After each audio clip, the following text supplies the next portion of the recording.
I've been troubled by that song ever since I first heard it. Trying to figure it out. Got that line in there that just says over and over again, better start living right now. And I can't decide what it means.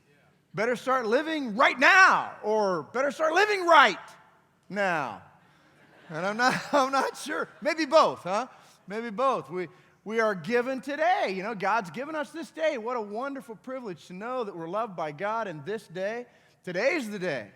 And there's no guarantee about tomorrow, but we have today, so we ought to start living right now. And since we have today, we really probably ought to start living right now.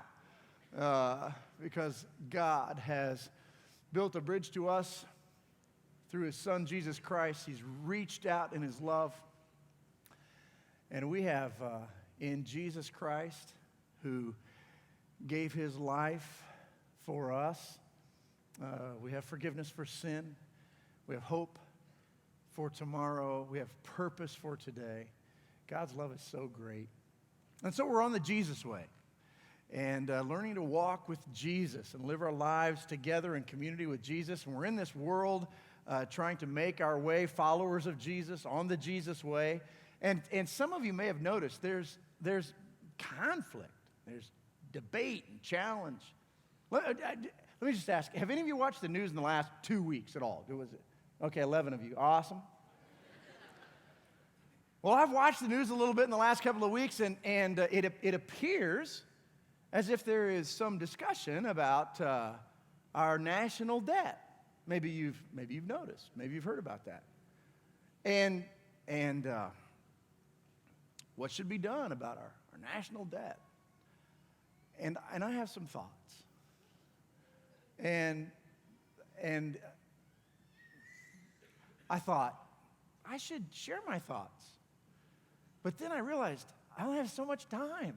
And I have more thoughts than time will allow. Seemed to me like there's more to this issue than just the national debt. Since 1962, our Congress has altered the federal debt limit 74 times since 1962. Well, this is the 75th time in 50 years. So there's got to be more to this than just the issue of the debt. So I thought I should talk about this. But it has nothing to do with this sermon. So this is just bonus. I thought I should write some things down, because if I don't write down exactly what I'm going to say, I may say something I shouldn't say. And I have a lot to say, so keeping with the clock, I thought I'd write it down and just say that. So I need to talk about the situation before us, because I am convinced we are line walkers and edge dancers. As soon as we know where the edge is, our tendency is to run to the edge, to the boundary, to the limit, to the end of our space, our time, our resources, until our resources are exhausted. And that's how we are, and that's a fact. We're quick to call for concessions, for others to acquiesce and give us more time, more money, more freedom. We want those who set boundaries and limits on us to remove them. We want those who imposed this whole notion of finitude, apparently without regard for our desire for a life without limits. We want them to give us more of whatever it is that we want. The current and trendy phrase we hear from our 2-year-olds and our teenage children and our political leaders is something like this: we're all going to have to find common ground. We're all going to need to compromise on this or that issue. Well, if you are the one who is saying, we're out of time, we must leave now, then you know there is nothing that you can do that your line-hating 12-year-old daughter will accept. Because wherever you put the line, she will want you to move the line a little more. She wants to stay at Disney World a while longer, and so she begs for you to move the line. She wants another 4 hours at Disney World and suggests that it's a compromise if you will only stay for 2 hours. The problem is, you know that you're out of time, completely out of time, and you'll miss your flight back to South Bend if you stay any longer at all. So you say, no, and she is aghast. and can't believe that you won't compromise. If you are the one saying, we're out of money, we've got to stop spending, and when the fun money envelope is empty, mark, your fun is done. Remember, that's the deal. You put money in the fun money envelope, and when the envelope's out of money, your fun is done. Remember?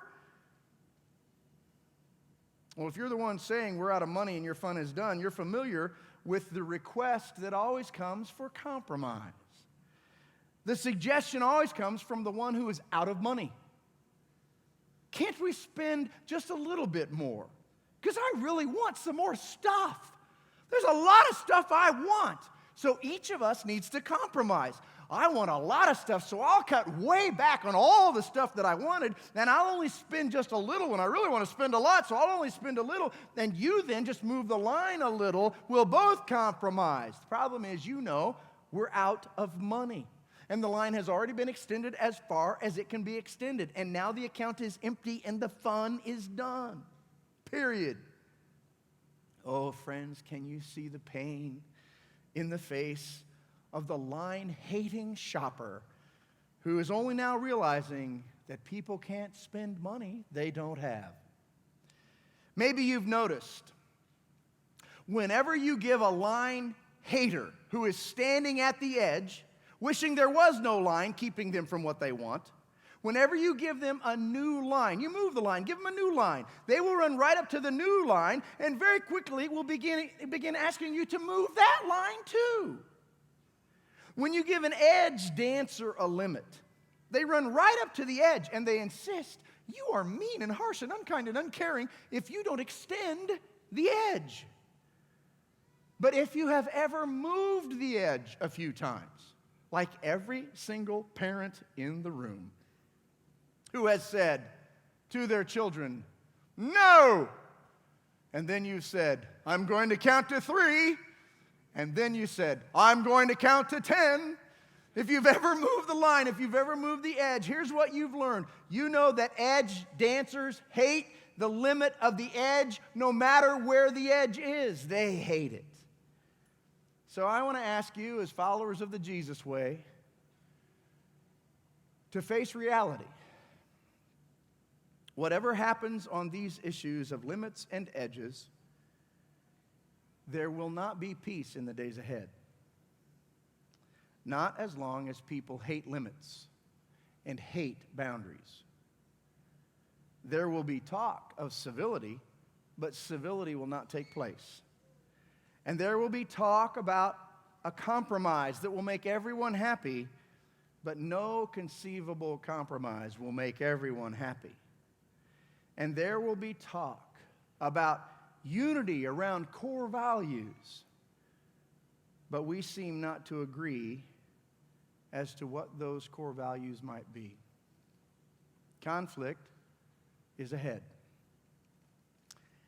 And I want to say to you, church, followers of the Jesus way, you better know how it is that you are personally going to deal with your limitations, the edges and the borders and the boundaries and the lines that you're going to face.